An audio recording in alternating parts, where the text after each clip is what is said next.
Welcome to plus TV. నేను మీ master Durgaprasad. ఈరోజు మనతో పాటు real estate expert Nandi Rameshwar Rao గారు ఉన్నారు. సార్ నమస్కారం. సార్ నమస్కారం. సార్ మీరు 25,000 ట్రాన్సాక్షన్ చేశారండి. ఒక 25,000 పైనే. వాళ్ళందరూ కూడా ఏజెంట్లు కూడా మీరు వాళ్ళకి ట్రైనింగ్ ఇచ్చారు. టెడెక్స్ స్పీకర్గా ఉన్నారు. ఇంకా మాకు తెలియని విషయాలు చాలా మీరు ఒక హై రేంజ్లో ఉన్నారు సార్. అది నిజంగా అంటే మిమ్మల్ని అప్రోచ్ అవ్వడం మీ అసలు నాకు కష్టమైపోతుంది. ఏది మీ అపాయింట్మెంట్స్ కూడా నాకు చాలా కష్టమైపోతుంది. ఓకే, నేను అనుకున్నప్పుడు కన్నా ఓ రేంజ్లోకి వెళ్ళిపోయారు మీరు. అంతా మీదే.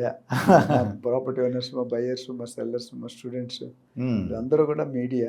అవునండి. రకరకాల ఛానల్స్లో మన దాదాపు 5,000 వీడియోలు అయినాయి లేటెస్ట్. ఓకే అండి. Different channels, satellite and YouTube రెండు కలిపి 5,000 ఎపిసోడ్స్ అయిపోయినాయి.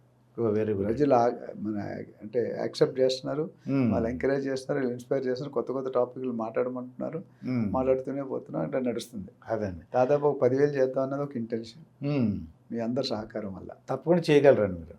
సార్ ఇప్పుడు అమరావతి మునిగిపోయింది అని చెప్పేసి కొంతమంది రాజకీయ నాయకులు, అంటే ప్రతిపక్షంలో ఉన్నవాళ్ళు వచ్చు, అమరావతి మీద ద్వేషం ఉన్నవాళ్ళు లేకపోతే సపోర్ట్ అర్థం అవ్వట్లేదు, వాళ్ళు మునిగిపోయింది వర్షాలు కానీ అంటున్నారు. దానివల్ల రియల్ ఎస్టేట్ ఎలా ఉండబోతుంది అంటారు? సార్ ఏ స్టేట్ మొదలగలేదు చెప్పండి. ఓ ఇప్పుడు హైదరాబాద్ కాస్ట్లెస్ ఏరియా ఏంటి?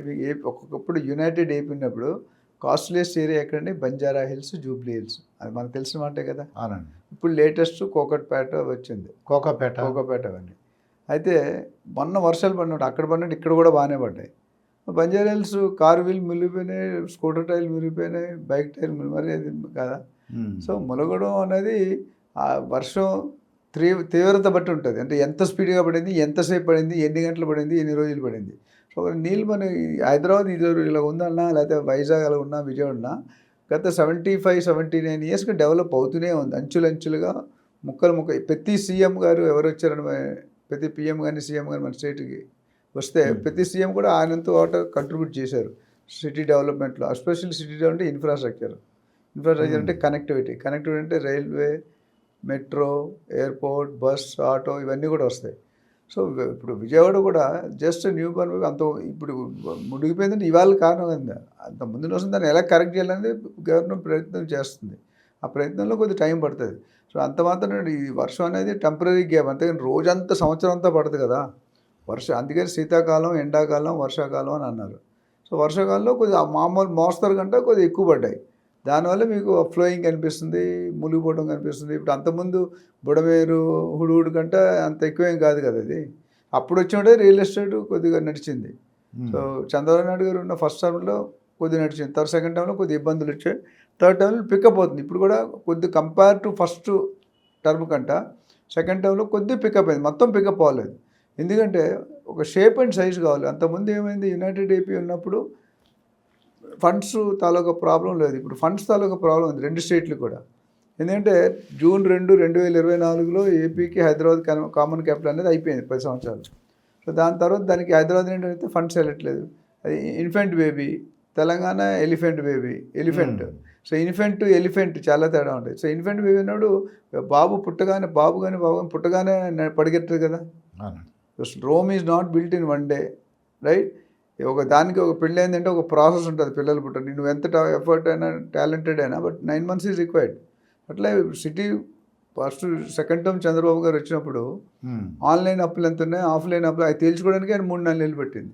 అంటే అర్థం చేసుకోవాలి. ఇప్పుడు ఏదైనా ఒక స్టెప్ ముందుకేయాలంటే 10 స్టెప్లు వెనక్కి వేయకూడదు. ముందుకేయాలంటే ఆలోచించాలి, ఇది ముందుకు ఇటేయాలా స్ట్రైట్ వేయాలని.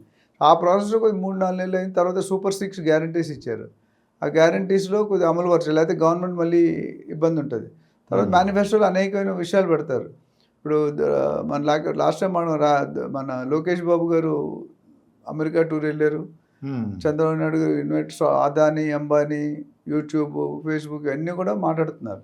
ఈ ఈక్వినిషన్ డేటా సెంటర్స్, టెస్లా. సో ఇవన్నీ రావడానికి అంటే ఇవన్నీ కూడా నాకు తెలిసి 2 లక్షలు 3 లక్షల కోట్ల దాకా డిస్కషన్లు జరిగినాయి. కానీ మనం నమ్మి ఇవ్వాలి కదా. ఇప్పుడు ఏపీలో రీపేయింగ్, ఇప్పుడు బ్యాంకు లోన్ ఇచ్చారంటే ఏం చూస్తారండి? రీపేయింగ్ కెపాసిటీ చూస్తారు. మనకి రీపేయింగ్ కెపాసిటీ ఎక్కడ? రెవెన్యూ సోర్స్ ఏది? ఇండస్ట్రీ, ఫారెన్ ఫండింగ్ లేదు, ఇండస్ట్రీ లేదు, ఎంప్లాయ్మెంట్ లేదు, పర్చేసింగ్ కెపాసిటీ లేదు, ఎలా వస్తాయి? సో ఇన్ఫ్రాస్ట్రక్చర్ డెవలప్ చేయాలంటే డబ్బులు ఉండాలి. అంతేగాని చంద్రబాబు గారు ఏం చేస్తారు? మంచి రైట్ వర్క్. అంతకుముందు ఏవైతే సెమీ ఫినిష్డ్ బిల్డింగ్స్ ఉన్నాయో పాత కాలంలో ఫస్ట్ టైంలో కొన్ని కట్టారు. అన్ఫార్చునేట్ అది ఎగ్జిక్యూటివ్ ఐటమ్స్ గవర్నమెంట్ కొలాప్స్ అయింది. వాటిని ముందు కంప్లీట్ చేస్తున్నారు. దాని తర్వాత ఇప్పుడు funds from Adani group, Ambani group, ఈ ఫారెన్ కంపెనీస్ అన్నీ కూడా they have lot of brand in Chandrababu గారు అంటే ఒక బ్రాండ్ ఉంది. ఎస్పెషల్లీ ఐటీ సెక్టర్లో they have a good name. That ఇక్కడ పెడితే వైజాగ్లో మంచి ప్లేస్. డేటా సెంటర్స్ చాలా ఈక్వినిక్స్ అనేది చాలా పెద్ద కంపెనీ. సో అవి ఆటోమొబైల్ కంపెనీస్ అన్నీ కూడా మన సాఫ్ట్వేర్ కంపెనీస్, ఆటోమొబైల్ అని. తర్వాత అట్లానే మనలాగా ఎస్సీ జెట్స్ ఇండస్ట్రీ కారిడార్, తర్వాత ఇప్పుడు ఖమ్మం టు వైజాగ్ రోడ్డు, దాని తర్వాత Vizag to Chennai railway corridor. ఇవన్నీ కూడా ఒక ప్లస్ పాయింట్ ఏంటంటే చంద్రబాబు గారికి గవర్నమెంట్ మంది ఉంది అక్కడ, ఇక్కడ సెంటర్లో. సో అడిగినంత కాకపోయినా అడిగిన దాంట్లో 70-80% వస్తుంది. వేరే మనకు ఆ పాసిబిలిటీ లేదు. మనకి డెడ్ ఆపోజిట్ పార్టీస్. అప్పటికి రేవంత్ రెడ్డి గారు చాలా తెరవంగా ఎవ్రీ నెలకి 2-3 సార్లు వెళ్ళి ట్రై చేసి నితిన్ గడ్కరీ, అమిత్ షా, మన మోడీ గారు, సంబంధిత మినిస్టర్ నిర్మలా సీతారామన్ వీళ్ళందరూ కలుస్తున్నారు. సో టైం పడుతుంది. సో ములిగింది అనేది కరెక్టు. దాన్ని 1 డేలో చేయలేం, ఒక రోజులో సరి చేయలేరు ఎంత ఎఫర్ట్ అయినా. So that requires funds, that requires proper planning. ఇప్పుడు కాళేశ్వరం ఒకటి, పోలవరం ఒకటి ఎన్ని ఇబ్బందుల్లో ఉందో మీకు తెలుసు. సో ఓవరాల్గా నేను చెప్పేది అంటే ముడిగిపోయిందని మరి రియల్ ఎస్టేట్ కొద్దిగా టెంపరీ గ్యాప్, స్టాప్ గ్యాప్ అంటారు. గ్యాప్లో ఆలోచిస్తారు. మళ్ళీ ఇప్పుడు ఒడోడు వచ్చిన తర్వాత రియల్ ఎస్టేట్ జరిగింది కానీ పూర్తి స్థాయిలో జరగలేదు. సో అది జరగడానికి కొద్దిగా టైం పడుతుంది. I think we are quite in front by end of the third term of the AP government. I think some shape Narayana garu kuda aggressive work chesi, cabinet work chesi ఈ shape 1 అంటే first phase 1లో Amaravati కానీ built అయిపోతే ఒక చూపించుకుంటారు జనాలు, చెప్పుకుంటే మాకు capital ఉంది, మా క్యాపిటల్ ఇది ఉంది, ఈ లక్షణాలు. ఇప్పుడు seed access road CRDA approval అవన్నీ తీసుకొని సీడ్ యాక్సెస్ ఉంటే కొల్లూరు, కాజాగూడ, తాడేపల్లి, తుళ్ళూరు ఇవన్నీ కూడా యాక్చువల్ ఇప్పుడు 50-60 వేలు మినిమం నడుస్తుంది సెంటర్లో. అలా దూరంగా వస్తే 10-15 వేలకు ఉంది, ఒక 20-30 కిలోమీటర్స్ వస్తాయి. సో ఓవరాల్గా డెవలప్ అవ్వడానికి కొద్ది టైం పడుతుంది. బట్ బై ఎండ్ ఆఫ్ ఈ చంద్రబాబు నాయుడు సెకండ్ టర్మ్లోకి వచ్చేసరికి ఒక స్కెచ్ అయితే వచ్చేస్తుంది, ఇది ఇక్కడ ఇది అని. ఇప్పుడు ఐటీ కారిడార్ కావాలి, ఇప్పుడు ఇండస్ట్రీస్ వస్తున్నాయి. ఇండస్ట్రీస్ వచ్చిందంటే ఎంప్లాయ్మెంట్ వస్తుంది. ఎంప్లాయ్మెంట్ వచ్చిందంటే బయింగ్ కెపాసిటీ పెరుగుతుంది. బయింగ్ కెపాసిటీ పెడితే జీడిపి పెరుగుతుంది. సో ఇవన్నీ కూడా ఒక చైన్ లింక్ రియాక్షన్. సో ప్రజలేమి కొద్దిగా ఇక్కడ అమరావతిలో పెట్టాలన్నా, విజయవాడ, గుంటూరులో పెట్టాలన్నా కొద్దిగా వెయిట్ చేయాలి. నేను చెప్తాను OKT ఫార్ములా మీకు అంతమంది కూడా చెప్పాను. ఓపిక, కోరిక, తీరిక. రైట్. సో అట్లానే రియల్ ఎస్టేట్లో ఇప్పుడు ఏముందంటే మోసాలు అవుతున్నాయి జనరల్గా, అటు తెలంగాణ కానీ, ఏపీ కానీ, మిగతా స్టేట్లు అన్నిటి కూడా. సో నేనేం చెప్తాను, రియల్ ఎస్టేట్లో ఎదగాలి, ఏజెంట్ కానీ, బిల్డర్ కానీ, ఇన్వెస్టర్ ఎవరు ఎదగాలన్నా భూమాత అంత పేషెన్స్, ఆకాశం అంత ఆశ ఉండాలి. ఇప్పుడు ఏమైందంటే ఆశ కాస్త కొద్దిగా అత్యాశకి వెళ్తుంది, అయినా పర్వాలేదు. అత్యాశ నుండి దురాశకి వెళ్ళారు అనుకోండి, స్కామ్లు మొదలవుతాయి. ఇవి చూసుకోవాలి. సో ఎవరైనా ఇన్వెస్టర్ ఉంటే కొద్ది వెయిటింగ్ పేషెన్స్ 5 to 10 years ఉంటే డెఫినెట్గా అప్రిషియేట్ అవుతుంది. ఇప్పుడు తక్కువ రేట్లో తర్వాత డెఫినెట్గా పెరుగుతాయి. సో ఇన్వెస్ట్ చేసుకునే వాళ్ళు కొన్ని ప్లేస్లో ఎవరికైనా ఇంట్రెస్ట్ ఉంది దీని మీద ఇన్వెస్ట్ చేయాలని మనం సంప్రదిస్తే ఏ ఏరియాలో ఇన్వెస్ట్ చేయాలి, ఏం డెవలప్మెంట్స్, లొకేషన్ చుట్టూ ఏం వస్తున్నాయి, ఫ్యూచర్లో ఏం రాబోతే, అంతకుముందు ఏం రాలేదు, ఇప్పుడు ఏం రాబోతే మనకు క్లారిటీ ఉంది. సో వాళ్ళకి మనం గైడ్ చేస్తాం. ఇదండి నంది రామేశ్వరరావు గారితో జరిగిన ఇంటర్వ్యూ. మరొక ఇంటర్వ్యూతో మీ ముందుంటాను. మీ మాస్టర్ దుర్గాప్రసాద్. నమస్కారం సార్. నమస్కారం.